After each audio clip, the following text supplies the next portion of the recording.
Hello and welcome to the jungle garden in Denmark. It is getting colder.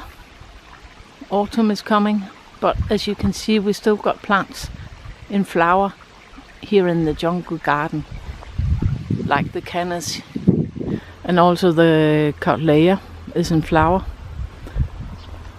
And as you can see, the Yucca gloriosa is about to flower. It flowered a few years ago, and after flowering it split up in two, and this time both of them are going to flower. So I guess that it's going to split up again. Very exciting.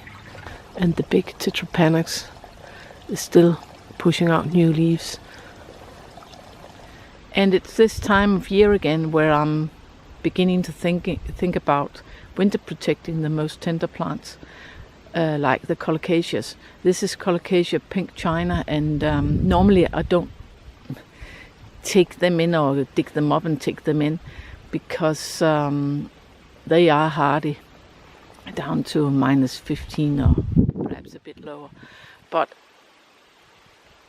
I did lose all of them last winter, where we had 2 weeks with temperatures below 0 centigrade, and just to make sure, I'm going to lift the biggest one, this one, and divide it so I get a few extras just in case.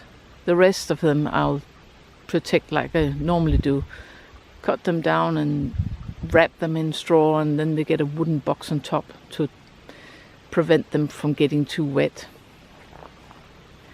This one is a Colocasia burgundy stem, and that is not frost hardy, so I will have to lift that, and I've got a few more dotted around the garden. I haven't had too much success in potting them up and trying to keep them going as a houseplant during the winter, so this year I'm going to try a new technique. Some dig the corn up and dry it, and then overwinter it like that. But I think I'll try something else first. I'll dig them up, lift them, pot them up, and then I'll keep them in my plant room I've got in the stable, with growth lights. And of course the temperature would be a lot lower than it is indoors, but it's still above 0, and I'll just try and see what happens. I'll keep them on the dry side so that they don't rot. I have now lifted my biggest Colocasia pink china, and as you can see I got a lot of plants out of that. The front ones are just very small shoots, so I don't know if they can survive, but I'll try. So now they'll go into the plant room where we've got growth lights, and hopefully they'll survive there. The rest of the Colocasia pink chinas are still out in the garden, and they'll stay there the whole winter. Normally they survive fine, but if we get a winter like last, then at least I've got these to plant out if the others die, like they did last winter. And here they all are in my plant room with growth lights, and they're all potted up individually in a pot as small as possible. But I showed how I do that in episode 2. Later on I have cut off all the leaves because they were wilting anyway, but even though I'm keeping them on the drier side, really dry side actually, you can see they are putting out new leaves. And this is new. This is a propagation tent, I suppose you can call it. And all the small Colocasias I've put in there to give them a better chance of survival. There's a heat mat in the bottom, so they'll be kept a bit warmer than the rest of the plants. The temperature in here is normally between 5 and 10 degrees in centigrade in winter. The one to the right is for seeds. I'll try to grow some more plants from seeds next year, and hopefully this will give them a better chance of germinating. Even though it seems like everything is growing really slowly, they do grow. And as you can see in this clump of bamboo, they're actually covering a concrete pole that used to support the flagpole. And you can see that if you watch the video from a year ago. And here is this stump of the birch tree. It is now covered with ivy, so it's much more camouflaged than last year.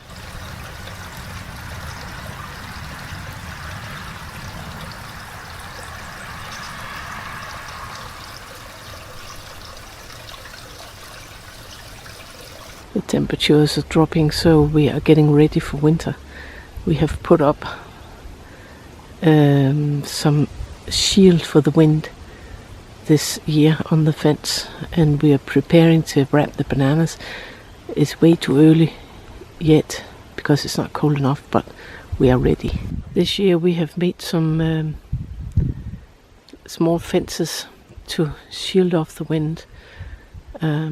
This bed is north-south oriented, and in the winter we get some really cold winds from the north, and the rest of the time the wind is from the southwest, so it just rips through this bed, and we will try to avoid losing so many plants this time.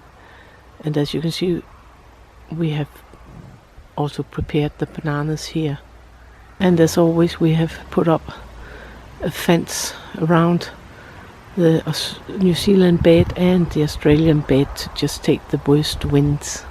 But even though the temperatures are dropping, the bananas are still pushing out new leaves, as you can see here, and so are the palm trees, as you probably can see down the middle of this one. Most people know this plant, the spider plant, and if you cut off the babies and put them in a glass of water, they will make roots, and then you've got some new plants.